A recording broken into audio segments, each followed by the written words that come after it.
أيها الأبطال، أيها الشرفاء، أيها المناضلون، أيها الأحبة، أيها الأخوة والأخوات، نحيي فيكم إرادتكم القوية والصادقة نحو تحقيق الحرية والديمقراطية للشعب السوري بأجمعه.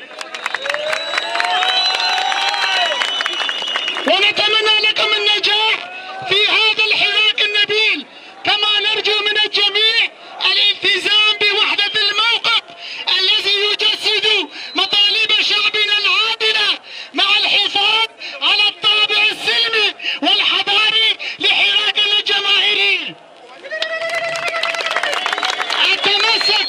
أتمسك بالوحدة الوطنية، خيارنا الاستراتيجي ولا خيار ثاني أمامنا سوى هذا، مع احترام جميع مكونات الشعب السوري، كردا وعربا وسريانا وآثوريين. التركيز على شعارات حضارية كالحرية والديمقراطية والوحدة الوطنية